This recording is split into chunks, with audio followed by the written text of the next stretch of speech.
I'm trying to paint the picture. We're trying to see how it is like in your place, especially in Borno State.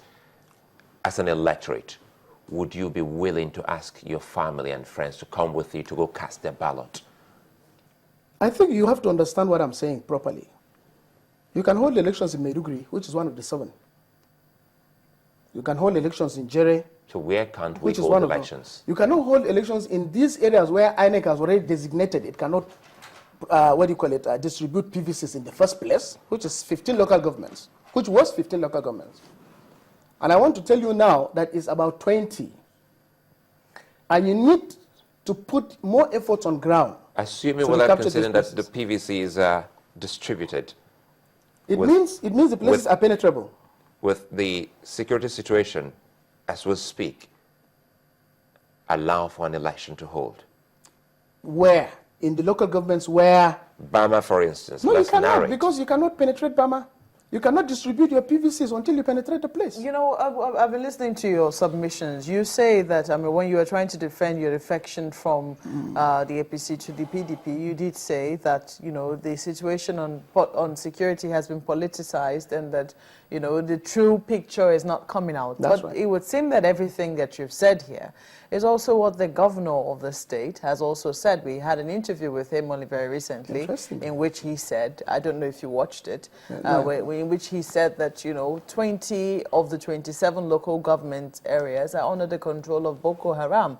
And listening to the interview granted by the governor of Yobe State, he said, we need more men. That's it. Who exactly is politicizing the issue and what exactly is the politics they're playing? I want to believe that these interviews you granted are very recent. That is one. And then, of course, the opportunities that are given to those of us from the place by the media to grant our own interviews, to tell them what we have, including our governors, are less than what other people outside our region.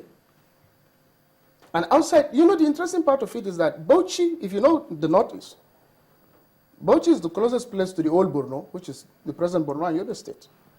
On the other side, Gombe is there. On the other side, Jigawa is there. I'm telling you that not even those there understand what we are going through. So when you find somebody in Lagos or in Kano discussing the issues with more of political sentiments, rather than finding solutions, because what we have, the problems we are facing now is not a joke. And just like, of course, everybody has added to it, at this point in time, we are talking about lives. Sincerely speaking, let the truth be told. Election is secondary. You have to get people back to their homes. You have to get life. And in any case, how hypocritical is it sometimes that you worry about, it's only during elections that you worry about taking people home? Let's concern ourselves and let's all unite ourselves towards getting these people home. Let them live before they enjoy the other aspects of life. If they had not, if they had approved the state of emergency, the extension of the state of emergency, would they have helped anything? I think I have my own issues with the implementation of the state of emergency. The state of emergency gives a legal framework for the military and the security agencies to operate. That's quite clear.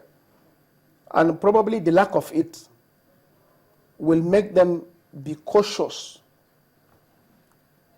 in implementing their strategies. That's true.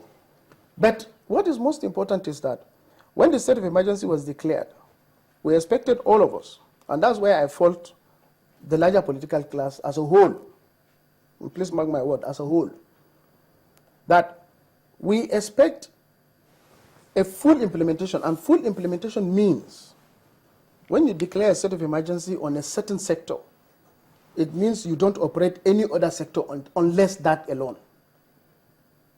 You do everything that is required for you to implement it, coordinate it, and finish it before you now get back to other sectors. But while we're implementing the state of emergency, we are still handling road construction. We are still handling Medicare. We are still handling environment. We are still handling other aspects. Within these areas, Okay. And I believe my own understanding as a lawmaker is that when you do that, that means you are suspending every other act, especially the, what do you call it, the Appropriation Act, for you to implement the state of emergency first. All right. Okay. Honorable Tara Baduraman, I'm afraid that's all the time we have here, but we will look at this matter subsequently because... I think the most important thing is that we expect, just, of course, I concur with the governor of Yobe State, and that is the fact of the matter. We need more men, because what is happening now is that this fight they are handling, one, must be accepted that it's a war. And second, and most importantly, is that it's a game, it's a fight to catch the rat.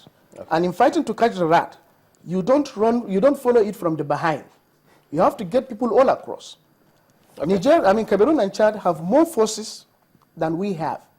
And we should also complement that and ensure in Borno? In the whole of the country, because the entire provision for the region now, as I'm talking to you, is less than 13,000. Okay. Honorable Tara Baduraman is a member representing Bama and Kalabalge Federal Constituency in Borno State. Thank you for coming on this morning. Thank you very much. We'll be back after the break. Don't go away.